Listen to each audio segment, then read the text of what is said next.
Hey, look, it's the Big Chow Band. Give us a jam. On March 31st at 3:59 PM UK time, the official Sonic the Hedgehog account tweeted out, "We've been listening.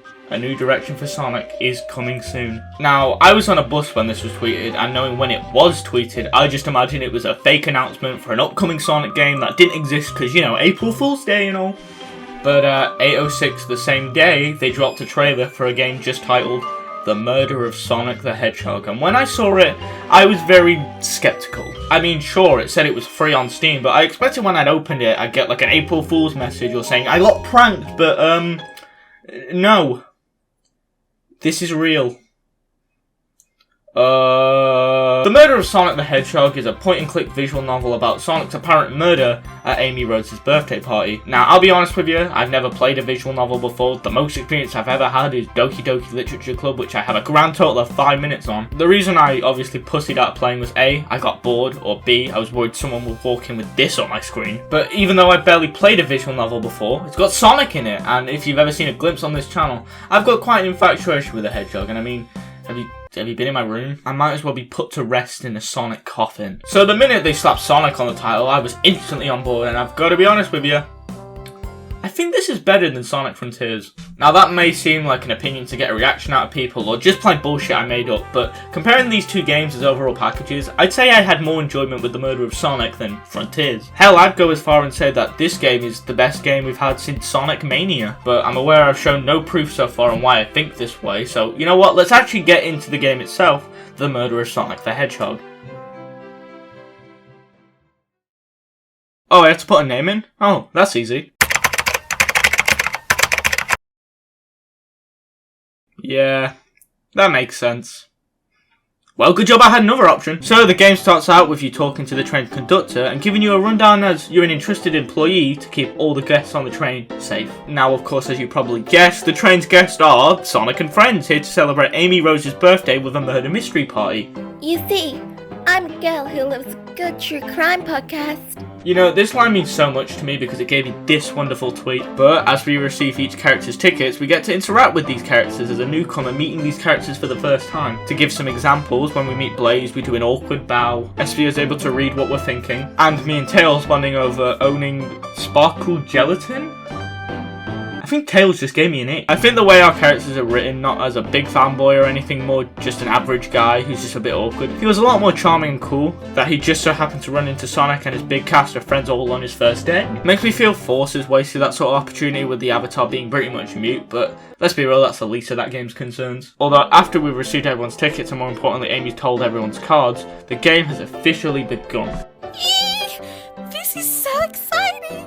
Amy, have you ever heard of the hit game Among Us? Although after being locked into the dining car's closet, we're given a tutorial on this game, with this game having two playstyles being an investigation and a what would Sonic do minigame. The investigations are pretty self-explanatory, investigating each card, then interrogating one of Sonic's friends, each having various responses, allowing these characters to feel, well, like characters. That is indeed the book I was reading, the Mirage Express Manual. Trains are cool. Oh shit, that's a good point. The other playstyle is known as the What Would Sonic Do minigames, being an isometric platformer minigame where you play as Sonic collecting a specific amount of rings to get to the solution. I think these are a cute section to add something extra special to the game, and I can't lie, this section creates an absolute fucking pop. Oh my god, listen to this shit!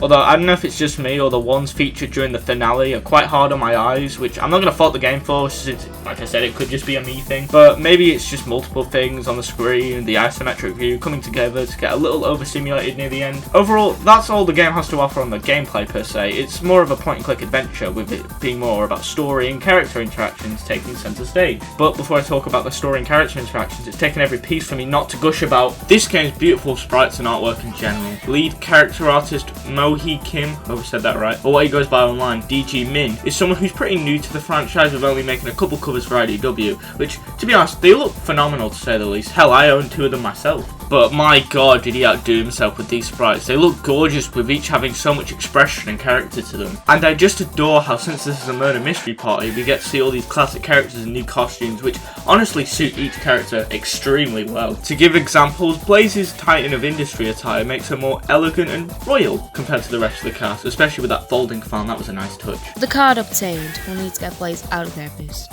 What's your plan? Easy. Pretend I'm Blaze's spouse. Then you'd be marrying into the royal family. What is your heritage? Any war crimes I should know about? What? Well, You dress far too plain. You would need a complete refashioning immediately. What? No, this doesn't affect me at all! Knuckles has been given a cowboy attire, which kind of reminds me of his hat in the Sonic OVA, and I wouldn't be surprised if that was the inspiration for the design. I thought I told you to leave me alone. I like your hat. Oh, no way! Nobody told me this was a dating sim! And finally, there's Shadows. I love it. He looks like he just works at Starbucks. What to say? What to say? I got it! Boost, why are you reaching for the mic? Why so serious?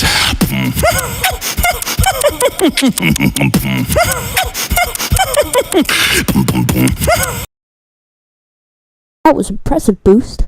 Thanks for sharing. You serve zero purpose. You should kill yourself now! Overall, I think the artwork used through the game is just a joy to look at, and I hope DG Min becomes a staple when it comes to Sonic artwork, and his art brings a smile to my face every time I look at it. Now, on to this game's biggest piece. Like I've mentioned prior, this game's story is all to do with Sonic's apparent murder during Amy Rose's murder mystery party, leaving it up to you and Tails to find out who the culprit of the murder of Sonic the Hedgehog. Now, one of the reasons I love this game ever so much is due to the fact that it's less ambitious and more laid back than your typical Sonic adventure. I think an issue with Sonic games is that we never really get to spend time with them outside of adventures, not really allowing themselves to come off as real people. I feel the Archie comics did that pretty well, come to think of it, even if you aren't a big fan of the Sonic soap opera love life. It made it feel more like Sonic's a three-dimensional character, not someone who's just always on an adventure. Now in The Murder of Sonic, we get to see these characters just chat to one another and see the colourful personalities of each character in action. Like when the cast first get on the train, it's noticed that Rouge has already stolen something, being a pen from the train station's gift shop, or hearing Espio sped read a book just so we could spoil the ending for Knuckles. These sorts of interactions wouldn't really happen in a more life or death scenario, which these characters are usually forced into most of the time. I just think this game is also actually just really funny, since it's coming from the social media team, who is very clearly aware of the fandom and their several inside jokes. Or better yet, we get to see sides of characters we've never seen or haven't seen in a very long time. Like, I love how whenever Espio is accused of anything, Vector comes in and backs him up, just showing how good friends they are. Yeah, well, sure, we're all buying that. Or when you scour the lounge car, you discover that Shadow has been attempting to buy concert tickets for Amy's birthday, as deep down, Shadow truly is just a nice guy and a caring person. Although I do like how he says he was worried for his social status. That just sounds like he's bluffing, and we all know that. Hell, I even like how they treated Sonic, even though he's fucking dead! I like how the conductor brings up how his kids believed in Sonic, that he would save them all during the events of Forces, kind of giving us a glimpse on how the world perceives Sonic and all of his heroics, you know? I liked how after doing 2 cars of looking around and interrogating, the casino car attempts to switch things up with Rouge setting up a plan and a heist to get some rare chow item. Also, yes, this treasure is real, and if I do end up starting a Patreon, you already know where that money's going to. All you need to do is twist it.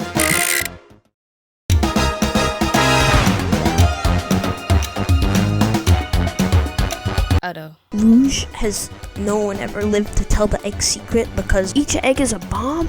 I think you're onto something, kid. I know, right? No wonder they call him a genius. No, wait, shit, we gotta dispose of it. Oh, I know. Tell the egg to stop. Stop. Oh, no way, it would. Although, to be fair, the big reason the casino was my favourite was because... You do know the definition of insanity is, doing the same thing over and over and expecting a different outcome, right? Don't worry, Tails. One more, and I'll be balling. I'm starting to get worried here, Well, I lost again. Do I try again? Hey, have you ever heard of the sunk cost fallacy? The phenomenon whereby a person is reluctant to abandon a strategy or course of action because they have invested heavily in it, even when it's clear that abandonment would be more beneficial.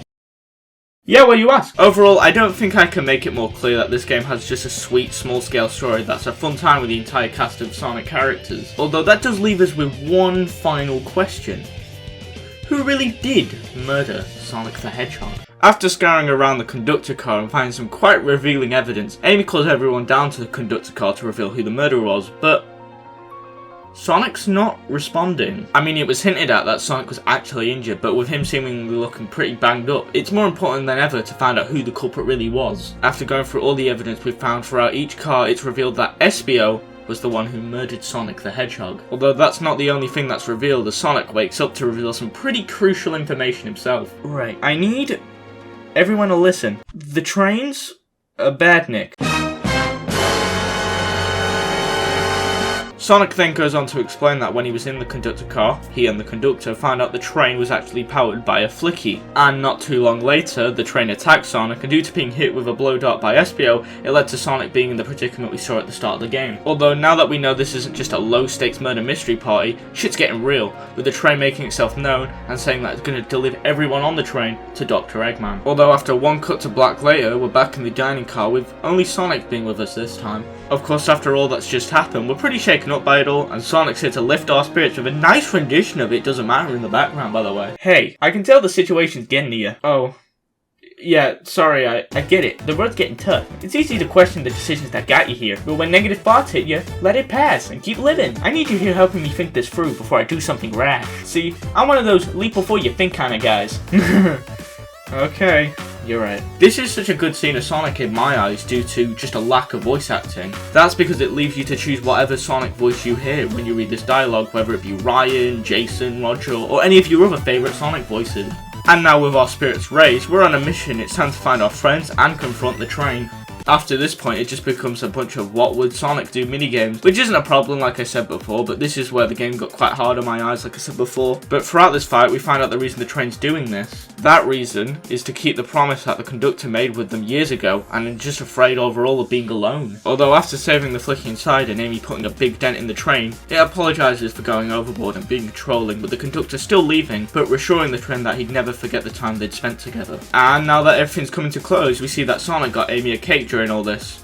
Don't ask where he put it though. And they all tell Amy how much they appreciate them, with them all saying happy birthday to her.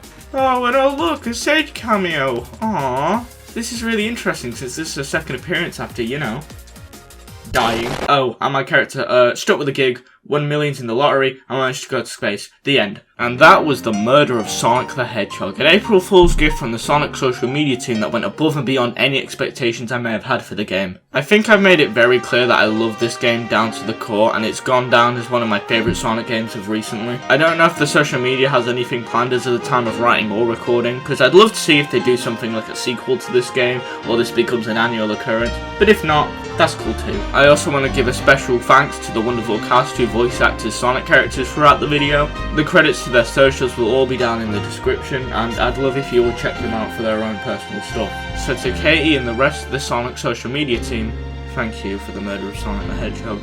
I myself will never forget about this game ever. Oh shit, my videos don't usually end on a quiet note. All you really get is these nuts.